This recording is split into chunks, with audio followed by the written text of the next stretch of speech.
Welcome to chapter 14, the book of Deuteronomy, clean and unclean animals and other interesting things in this book of the law and the prerequisites that God has for people to be close to Him, to obey. Begins, you are sons of the Lord your God. It mentions in the New Testament that we as Christians will be called sons of God. I don't know where that is, but I saw it. And here, you are sons of the Lord your God. So even the Jews that are believers, and I believe myself that the marriage supper of the Lamb that's mentioned in the New Testament will be a wedding feast of both the Old and the New Testament saints. The people in the Old Testament probably don't understand anything about us. If they saw the things, how we don't obey the laws and everything, but yet we have a love of the Lord. We're not Jews, and they would have a hard time dealing with us as Christians.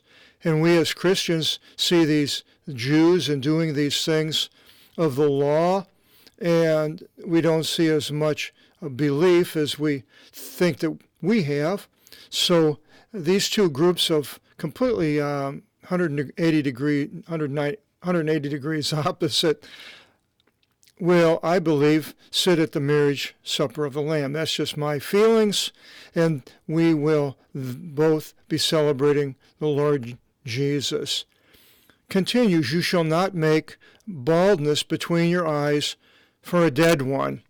Now, exactly what it's talking about here, some type of shaving between your eyes.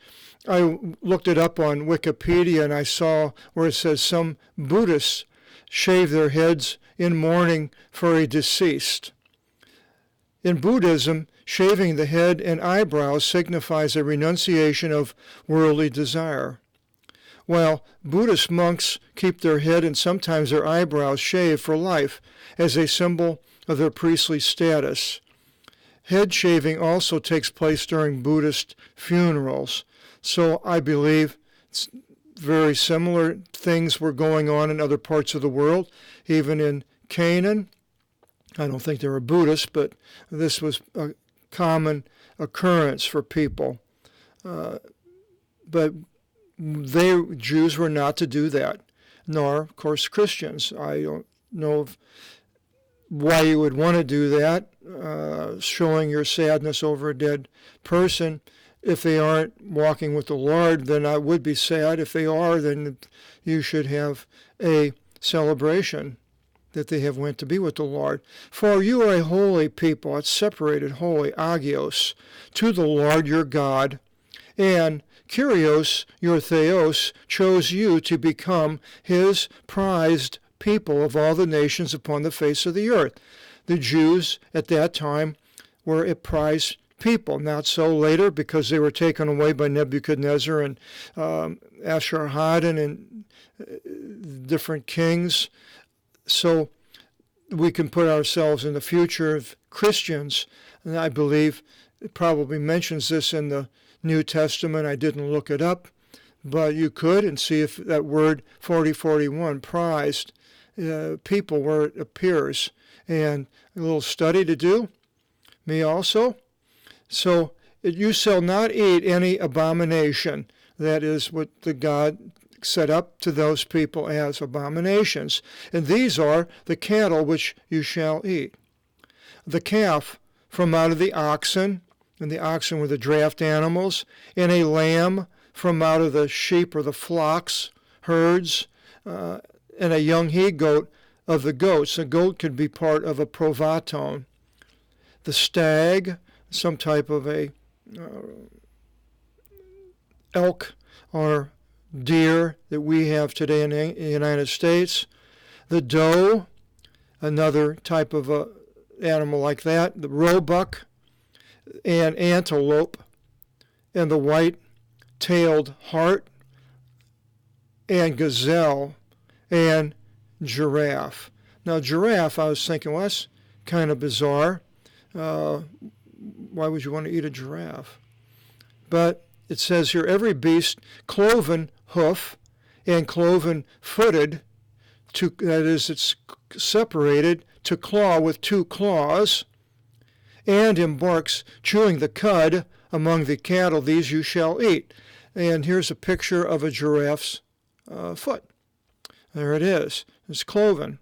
And he claws with it, and the giraffe also chews its cud. That is, he eats vegetation, mainly on trees. They can get up really high and eat the leaves off of the trees, and then swallows it and then regurgitates it back up and chews it a second time, chewing the cud. So these and all these animals that are clean must chew the cud. And these you shall not eat from the ones embarking, chewing the cud. Now, other animals do, but they don't have the cloven foot. Of the ones being cloven of the hoofs and clawing cloven-footed. The camel and hare and hyrax. For they embark chewing the cud, but the hoof is not cloven. These are unclean to you. It's sort of, I guess, like a horse's hoof. It's just all smooth. And the pig, for this one is cloven of hoof, and he claws cloven-footed of hoof, but this one, as far as chewing the cud, does not chew the cud. This one, the pig, is unclean to you. Swine.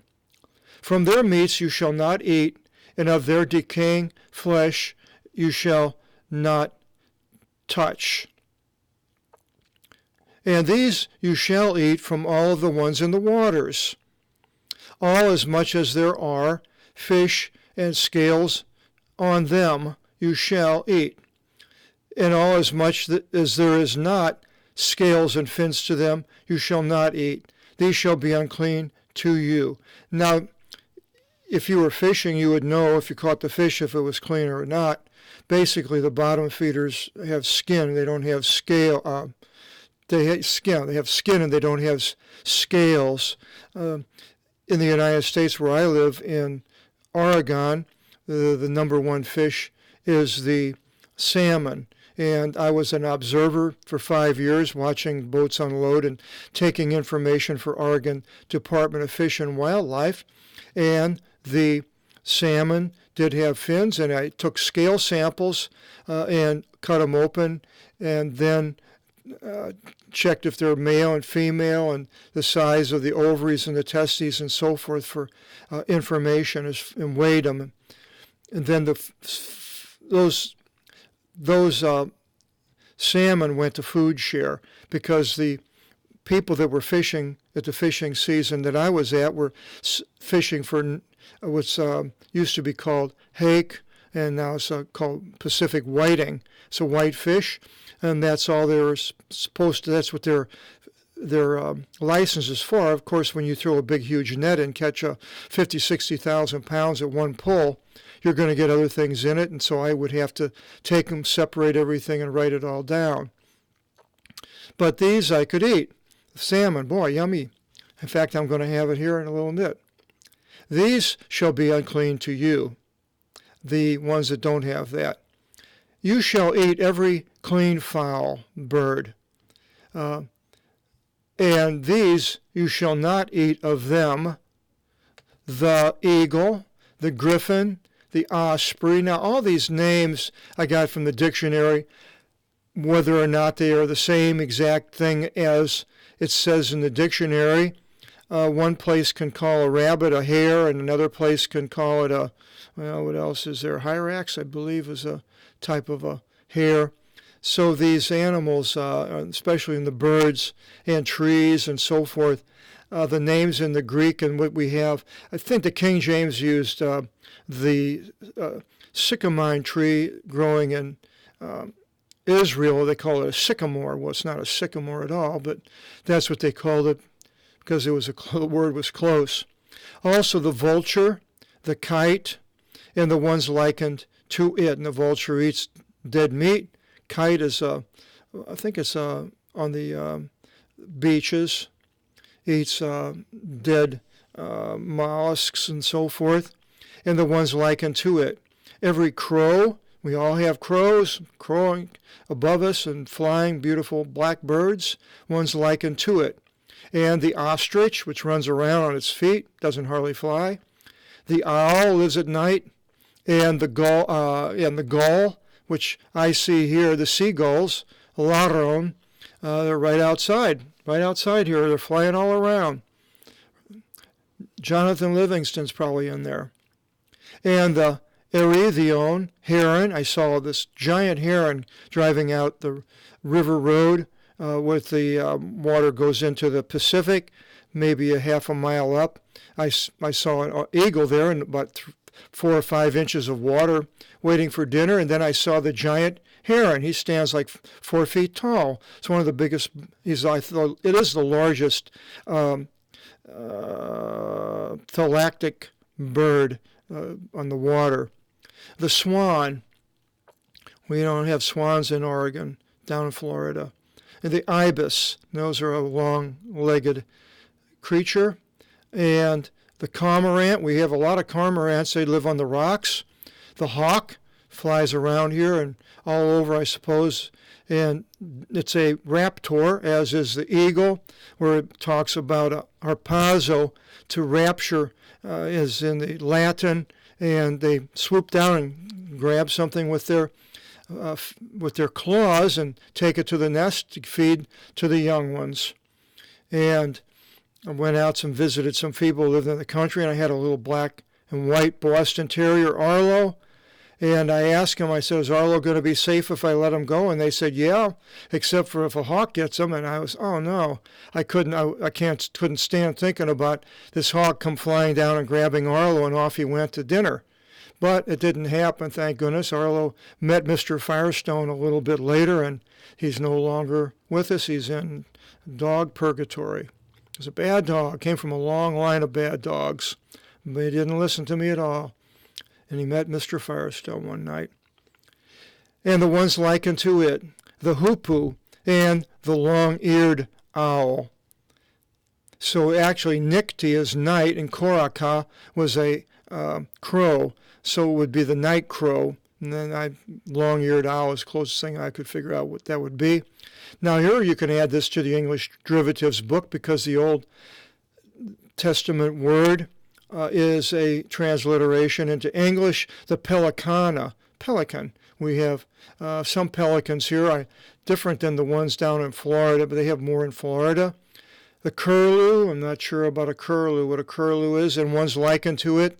And the purple-legged stork, which flies around, and some people told kids that this is how babies were delivered, and you see these stork pictures with a little white bandana type thing where they're carrying a baby.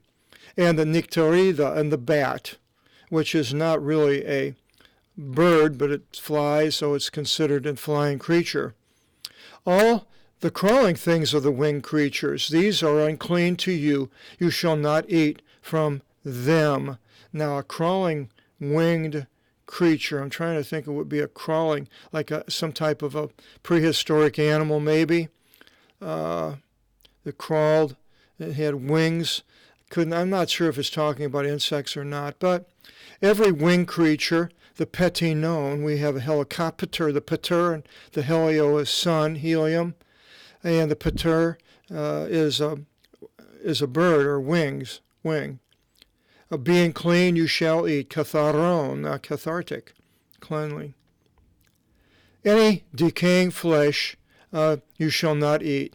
To the foreigner in your cities it shall be given. So now, these people weren't to eat any of these things. But now let's find out what the New Testament has for us. It says in 10:9 of Acts, and the next day, as those are journeying and approaching the city, Peter ascended upon the roof to pray around the 6th hour. And he became hungry and wanted to taste. But as those were making preparation, there fell upon him a change of state. And he viewed the heaven being opened, and descending up to him a certain item as a great piece of cloth, the 4 corners being tied and being lowered unto the earth. in which were all the four-footed creatures of the earth, and the wild beasts, and the reptiles, and the birds of the heaven. And there came a voice to him, Rise up, Peter, sacrifice, or slay, and eat. And Peter said, By no means, O Lord, for at no time ate I anything common or unclean. And a voice came again for my second time came to him, What God cleansed, you are not to make unclean. So the Christians can eat anything.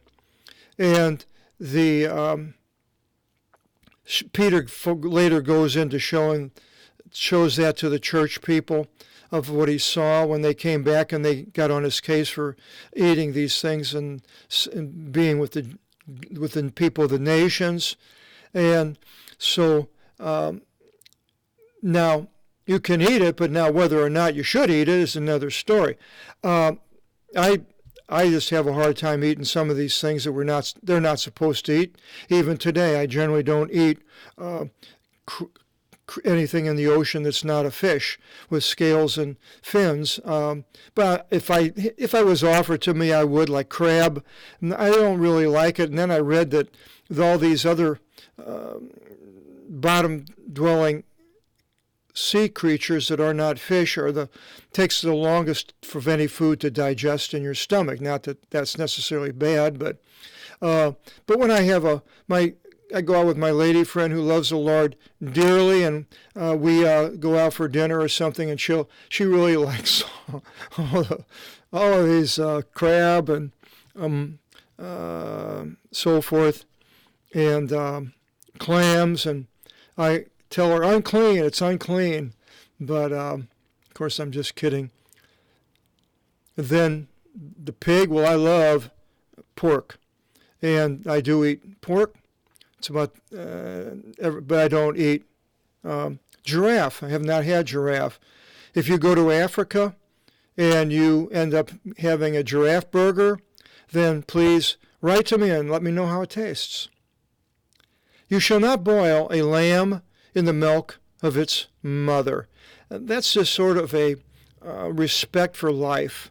The life of the lamb coming out is precious, and to boil it in its mother's milk is almost a sacrilegious type of a thing that God doesn't want to happen, although you can eat it afterwards.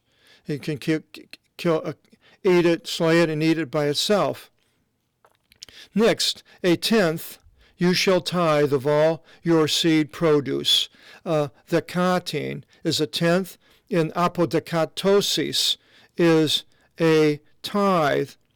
And it says in Matthew 23:23 and Luke 11:42, Woe to you, scribes and Pharisees, hypocrites, for you tithe the mint and dill and the cumin, and leave the heavier matters of the law, judgment, mercy, and belief. These necessary to do, and these are not allowed. And then in Luke 18:12, I, the Pharisee, this is the widow's mite parable, the Pharisee saying, I fast twice a Sabbath, and I tithe all as much as I acquire. Now those are the only places that the word tithe appears, and it's in the negative. And there's no place in the New Testament where we are told to tithe. And I couldn't find it. I looked all over. I even looked up tenth, which is a tenth of things which they were giving here. You shall tithe a tenth. And there's nothing in the New Testament about tithing. Now, there were the collections, and we can go and look at that, find that in 1 Corinthians 8:1. But we make known to you, brothers, the favor of God having been given in the assemblies of Macedonia, that in much proof of affliction, the abundance of their joy and the depth according to their poorness abounded in the riches of their simplicity. For according to their power, eyewitness and above their power, their enthusiasm, with much consolation beseeching of us the favor and the fellowship of the service for the holy ones, for us to receive it. They wanted us to take the money. And not only as we hoped, but of themselves they gave first to the Lord and to us through the will of God. So that we appealed to Titus that as he began before, so also he should complete with you also this favor. But basically he wanted them, when he did come, not to take the money while he was there. But there's no place that says it's a tithe. Now, you can tithe if you want. I don't eat the seafood. If you want to tithe a tenth, but you have to be careful because you might be cheating yourself. And you'll say, well, how can I be cheating myself by giving a tenth? Well, I believe that God wants 100%. 100% of us. And everything that we have for him. If we have more, why limit yourself to 10%? Give 20%, 30, 40 if you give a lot. If you can and you want to do that, and I'm not saying you have to do that, but you could be cheating yourself by being under the Levitical law here of the tenth, of the tithe. And I don't want you to cheat yourself, but then again, you have to be careful of your money. There was one man who was one of the most intelligent men of my lifetime, as far as intelligence, as far as playing chess. His name was Bobby Fischer. And as I understand, Bobby Fischer made millions of dollars, and he was Jewish, but yet he gave all of his money to a radio televangelist. And this is what I read. I can't document it. I didn't know Bobby Fischer, and I didn't see the books. But you have to be careful. You don't want to waste your money either. Giving a tenth and then 90% you gamble away in a casino isn't good, is it? And so your money has to be spent in a good way. And you shall eat it, the foods that are set apart, before the Lord your God in the place in whichever the Lord your God should choose his name to be called upon his name there.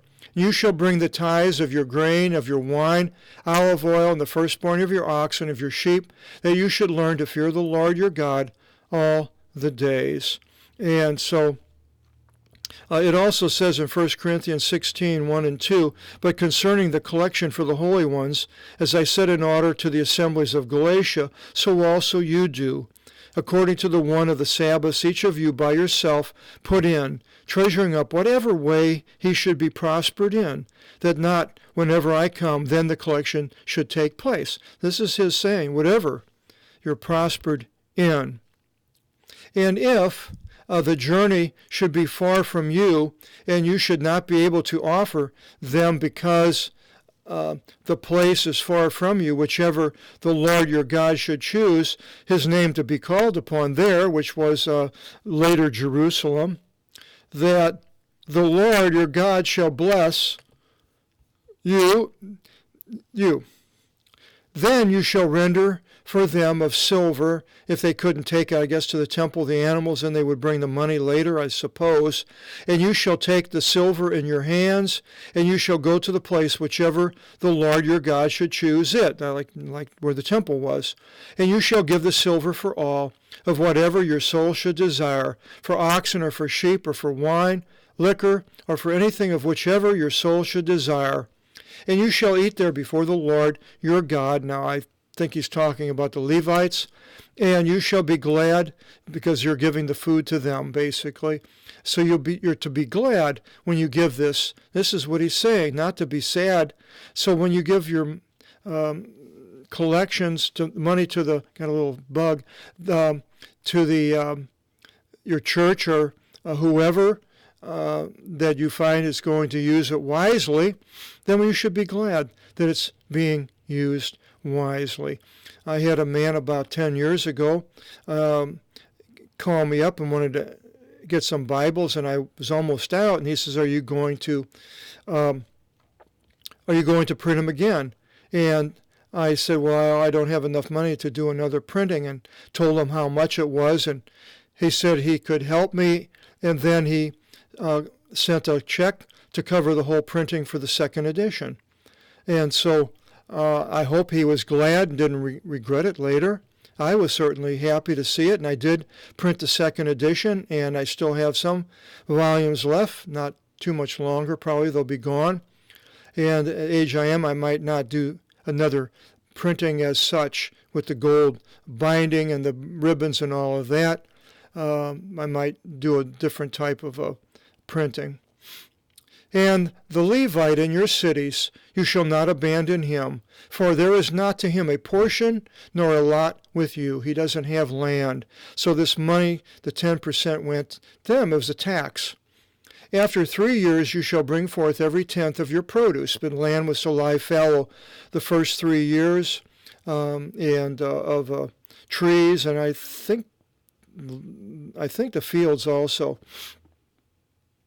And in that year, the third, you shall place it in your cities. And the Levite shall come, for there is not a portion to him nor a lot with you, and the foreigner and the orphan and the widow in your cities. The poor and the Levites, they were able to, says, and they shall eat and shall be filled. That the Lord your God should bless you in all the works of your hands, and whichever ones you should do. Now there's a lot of televangelist prosperity doctrine that whatever you give, the Lord will give back to you, or maybe even more, and so forth. I don't see that it's saying that he's going to bless a person. Well, you say, well, how is he going to bless? Well, the weirdest thing I can think of is calling a person to become a martyr and lose his life to the non-believers. And a person that has that happen, Jesus says, jump up and down in joy. Your reward will be great in heaven, more so than others. So the blessings of the Lord can come in various forms. It's not in, could be money, but it's not necessarily in money. It could be children, could be health, could be wealth, all sorts of things and ways God can bless. Chapter 15, our next video seminar, going into money and what these people did for the money that they had, so forth. We'll find out. Hope you'll join us. Till then, God bless.